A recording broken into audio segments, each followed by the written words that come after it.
Welcome to the Emerging Civil War podcast. I'm Chris Mikowski, and joining me from both coasts today, we have a double dose of Bierles from the East Coast.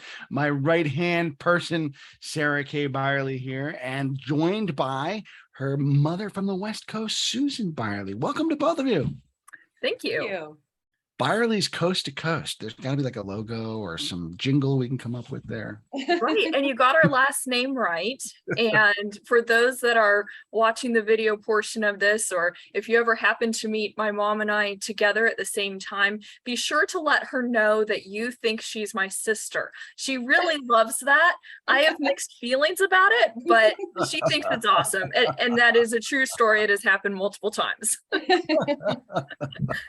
Well, it's great that we've got Bierles Across America today because we're talking about Wreaths Across America and a special project that Emerging Civil War is working on in conjunction with Wreaths Across America, thanks to Sarah K. Bierle. Sarah, tell us, what do we have going on and how can people get involved? Absolutely. So Emerging Civil War is hosting a fundraiser that will benefit Wreaths Across America and specifically their efforts at Winchester National Cemetery in Winchester, Virginia, in the Shenandoah Valley.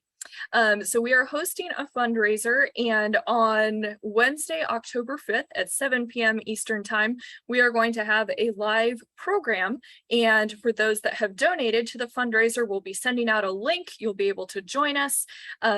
John Tracy, one of the other Emerging Civil War editors, and myself are putting together a program about the Civil War history of Winchester National Cemetery, and we're doing a lot of research on some of the Civil War soldiers or veterans who are buried there. And we're looking forward to sharing this with you. The reason that we're doing this is last year, some of us were at the Wreaths Across America event, and we'll explain what that is in a couple minutes. But we were at the event at Winchester National Cemetery, and we noticed that a lot of the Civil War soldiers' graves, they didn't all get these beautiful evergreen holiday wreaths that are placed. So we wanted to find a way to fundraise and be able to support that and be able to place some more memorial wreaths on the graves this December. So yeah, let's back up just a second because we're talking about Wreaths America. It's a well-known project that happens all across the country, ergo the Across America part. But for folks who aren't familiar with Wreaths Across America, tell us a little bit about what it is. Absolutely. And I'm actually going to read a little bit from their website so I get it exactly right, because I want to make sure that we're promoting them in the right way.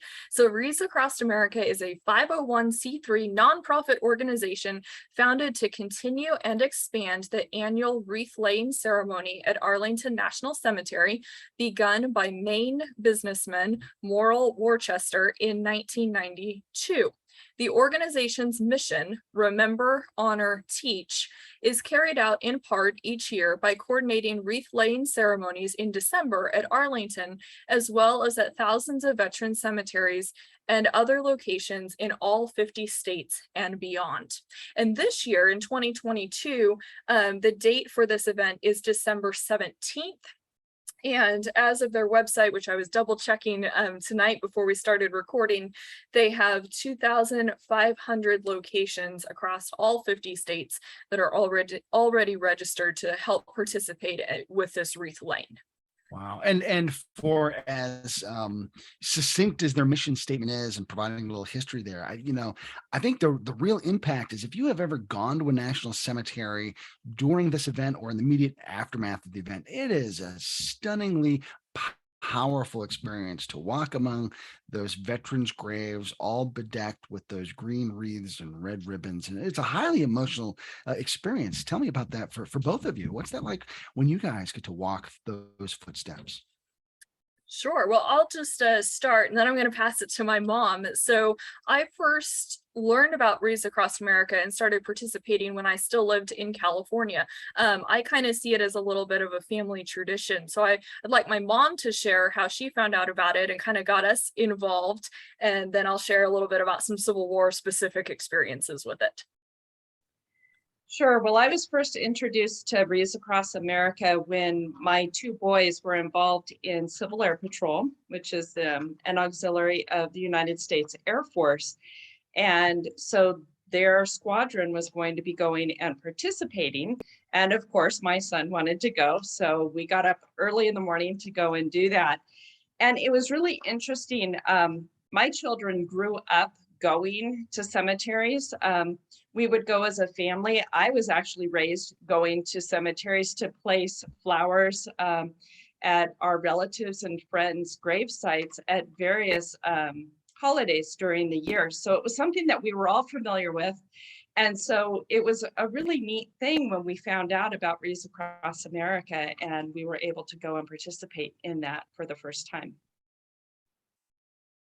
Absolutely. And kind of that it's an opportunity to set aside a morning to go and think about the sacrifices that our servicemen and women have made for the freedoms that we enjoy, and just being able to take some time in the holiday season to remember. I have found that really impactful. And Mom, you've had some experience of introducing young people to this through Civil Air Patrol. What's it like kind of watching them experience this and take it in? Right. You know, what I noticed was that a lot of young people, it's something that's outside their comfort zone. It's not something that a lot of families do in going to cemeteries. So to be able to bring them to Wreaths Across America, have everybody, you know, from the Civil Air Patrol squadron meet there, I think it made them feel safe. It was a safe way to go and experience this. They were able to see the ceremony that takes place. Some of them actually from the squadron I was associated with participated in presenting the colors. And so that was really a neat way for them to take pride in being a part of this ceremony. And then after the ceremony, we were able to split up and go and lay the wreaths on each gravesite. And what I love about the Wreaths Across America is they want you to remember and to honor and to teach. And one of the things they ask you to do is to actually speak the name of the person whose grave you are placing that on. It touches my heart, because so many people, you think about the number of graves that aren't visited during the year, and to have someone there and to speak that name and to look at the branch of military that they served and how old they were. I know that for the young people, it really made them reflective on what these service members had done for our nation, you know, and it was a way for them to learn to honor. For me, that always gets me when I'm and particularly with the Civil War soldiers, and you see the date, and then suddenly it's like, oh gosh, that was at Cedar Creek, or gosh, this was at Fredericksburg, and you start making these connections just by reading those graves, and it becomes so much more personal and so much more poignant.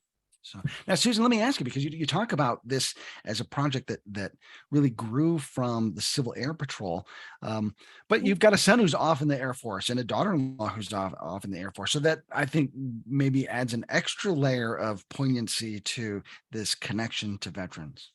It does. And in fact, the first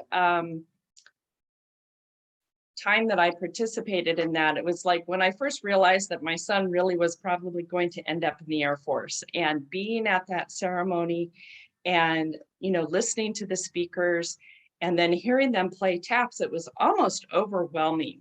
Mm-hmm. But it was, again, it's just an honor to be there. And we had the privilege, we have a couple of family friends who were buried in the cemetery that we were participating in.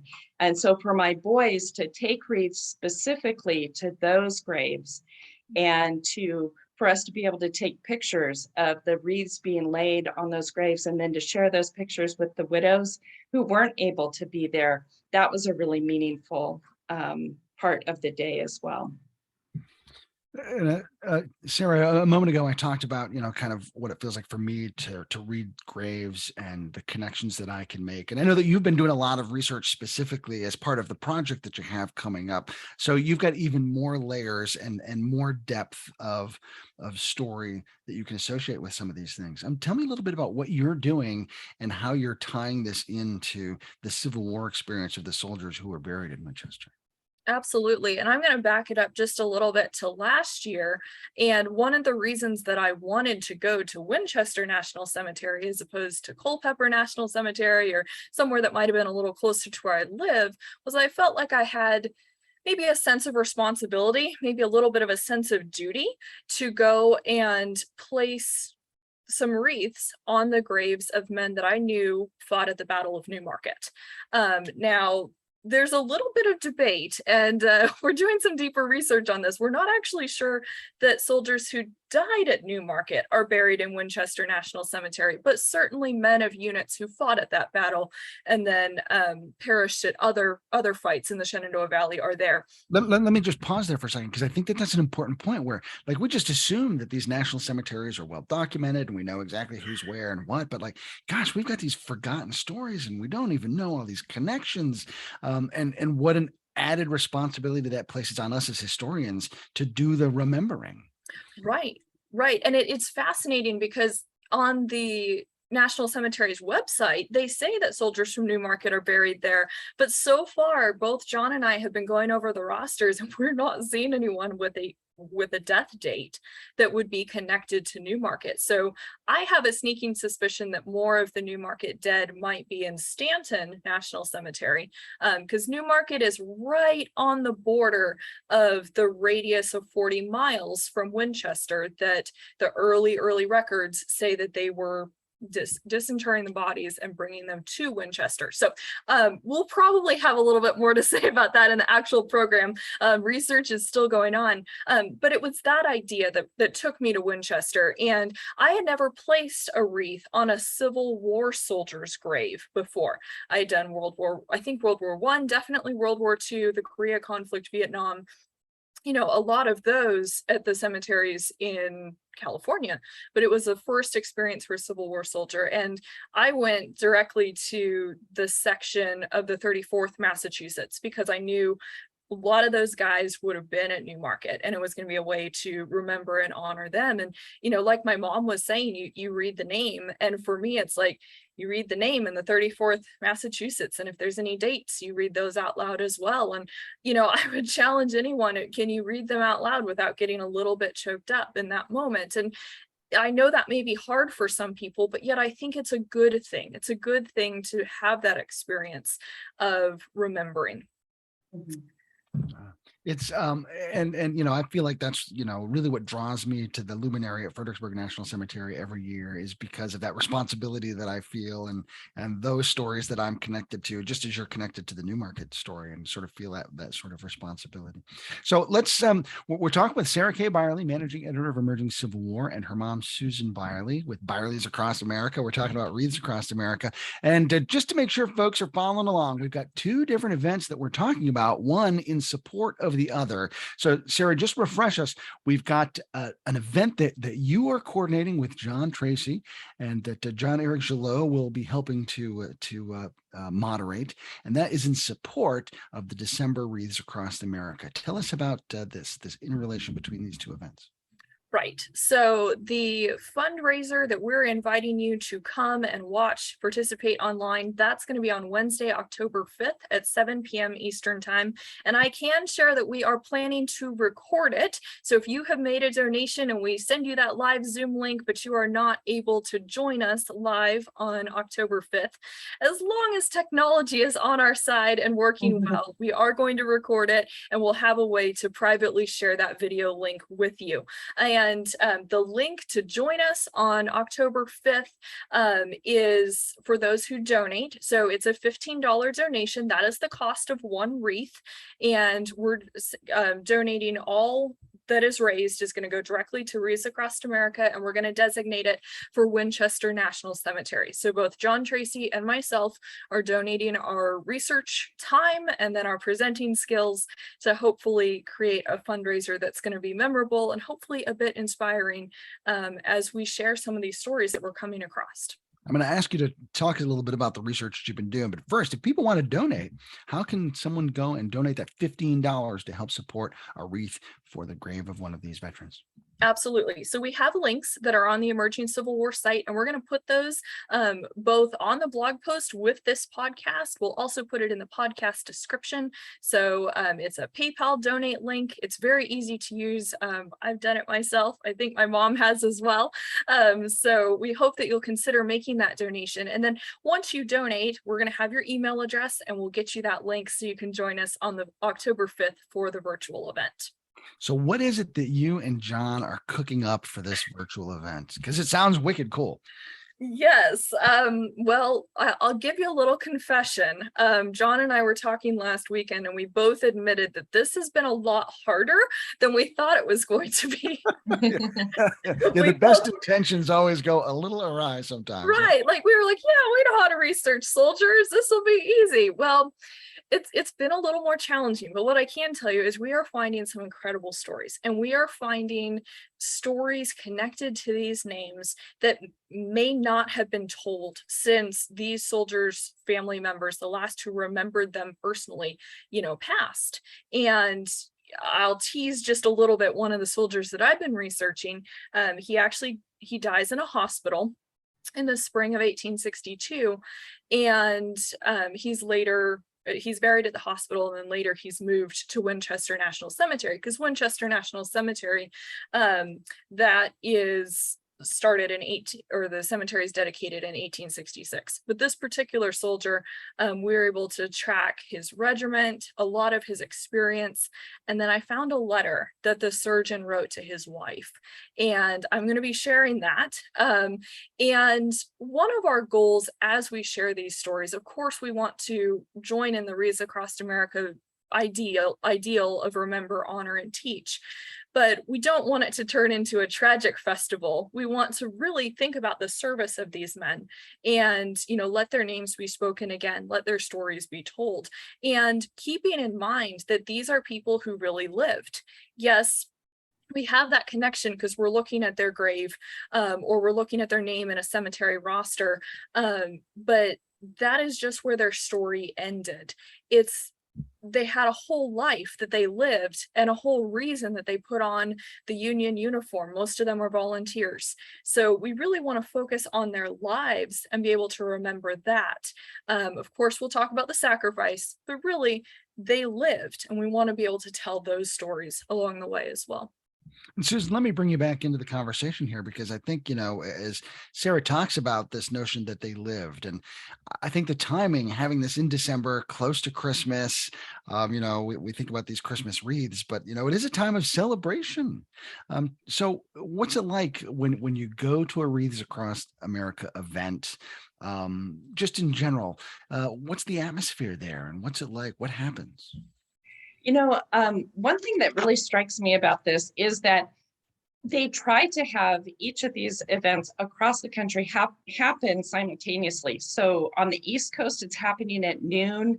On the West Coast, where we start at 9 o'clock. I'm just glad I don't live in Hawaii, because I may have to be at the airport or at the cemetery at 6 o'clock in the morning. But so each site is going to run their situation a little bit differently, but I think all of them will have some sort of a ceremony. So the one that I've attended is at Miramar National Cemetery in San Diego. And that is a very large cemetery, and it's relatively new. So one of their challenges is getting enough wreaths for all of the graves there as well, because each year more and more veterans are buried there. But so I'm just going to share what I have experienced at Miramar National Cemetery. So there are so many people there that you need to get there early to get a parking space, so you don't have to walk a long ways. And the last time I was there, the atmosphere is, it really is celebrating. And I think it's celebrating the lives of these people that lived and that they were willing to sacrifice for our nation. So when you arrive at Miramar, they actually have coffee and donuts for the people that are coming, and then they invite you into the ceremony part. And there they would have at least 2, sometimes 3 young people's groups presenting the colors. So Civil Air Patrol, the Young Marines, sometimes a junior ROTC group will be there. So they really are drawing in a lot of the young people. Also, sometimes Boy Scouts or Girl Scout troops will be there. So a lot of young people are seeing this as a really good thing. At Miramar, they have each branch of the service, they actually present a special wreath. And those are usually, by past service members, sometimes current service members. And then they have a speaker that presents, telling you what the ceremony is, why we're there, what we're doing, what Wreaths Across America is all about. And then just an encouraging note that we need to remember, we need to celebrate the lives of the men and women that are buried there. And then they always end with taps, which that just, touches my heart. And then from there, because the cemetery is so large, that they actually started breaking people up into groups, and you were assigned to the area that you would go and pick up a wreath and then go and be able to lay them out. So if there's smaller cemeteries, you may, or not as many people participating, you may be able to put more than one wreath out, but at least one wreath you'll get to place. And then just walking through, and the pictures that you can take are absolutely beautiful. Just seeing those headstones with the wreaths laid upon them. And, just thinking and reflecting on what these people have done for our nation. So I was briefly Googling as you were talking, because I've been, I guess, the National Cemetery at Fort Rosecrans in San Diego. And when you talked about the cemetery there, I'm like, wait, is that the one I went to? But actually, you have two national cemeteries in San Diego. There. We do, yes. So, now you'd mentioned like you get to at least put out one, suggesting that a lot of people, a lot of wreaths. But Sarah, I know you ran into the situation last year where there were not enough wreaths for the graves. And that really is what kind of got you thinking about this. Tell me a little bit about that specific moment, that discovery, and that inspiration. Sure. So John Tracy and I were actually at the event together, and we were placing the wreaths and going through, taking pictures of the Civil War veterans' graves. And at the Winchester event last year, they actually, the cemetery has a wall around it. So they had people who were participating line up and come in probably in groups of 20. And there's a Civil Air Patrol squadron there in Winchester that was helping to coordinate it. And I looked, they are coordinating it again this year. So bravo to them. And they actually took the groups aside and did a little bit of cemetery etiquette, which I thought was really excellent. And then here, because it's a smaller cemetery, they have all the evergreen wreaths in the back of a trailer. And then the cadets were helping to pass them out. And basically you got in line as a participant and got one or two wreaths. And then you would go and place them and come back and get in line. And they ran out of wreaths before all of them were placed on before all the headstones had received them. So after the ceremony and after the crowds had dispersed, John Tracy and I were walking through the cemetery, kind of reading inscriptions, looking at the monuments. There's actually 15 Civil War monuments in the cemetery, and we'll be talking about those a little bit in the program. And he just kind of made the comment how sad it was that not all of them got the wreaths. And so that kind of got ideas flowing. And then we circled back to it earlier this year. And we realized that as historians who have not had fantastic book deals or things like that, there's not a way that we could personally make enough difference with our donating, but maybe we had a skill set that we could leverage in the history community to help make a difference. And ideally, we'd love to see 100 more wreaths placed at Winchester National Cemetery this year. That is my big goal. So I am hopeful, but that's kind of how the idea came through, just seeing here's a wreath and here's not, here's a wreath and here's not. And, just kind of wishing that the whole cemetery could have all of those holiday wreaths, and hoping that we can do something about it.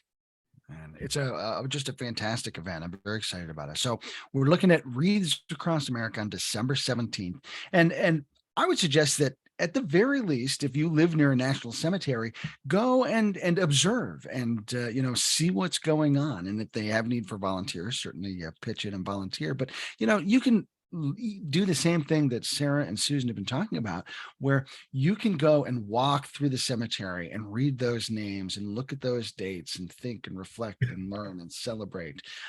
At the very least, that's something you can do. But if you want to do more, then you can participate in this great event that Sarah is doing, where we're raising money to help put wreaths on those graves. So Sarah, give us another pitch for this great event that you've got coming up in October. Sure. So once again, it's going to be on Wednesday, October 5th at 7 p.m. Eastern time. And if your question, how do I get the link? We're not just going to post it on the Emerging Civil War blog. It is a fundraiser. So when you donate, then we've got your email. We'll send you the link. You'll join us for about a 90-minute program. John Tracy and I have been doing a lot of research on soldiers buried in Winchester National Cemetery, monuments that Union veterans dedicated there in the cemetery. And we've got some really unique stories that we're looking forward to sharing. So we hope that you'll join us. And for those that are wondering, yes, we are going to talk briefly about where the Confederate soldiers are buried as well. And some of you listening probably already know, but for those that don't know, I'm not going to tell you. You're going to have to come to the program. And yes, to be fair, I did walk over to where they are buried last year, and I actually left some holly that I had been allowed to take from Stevenson Ridge. So yes. Very good. Very good.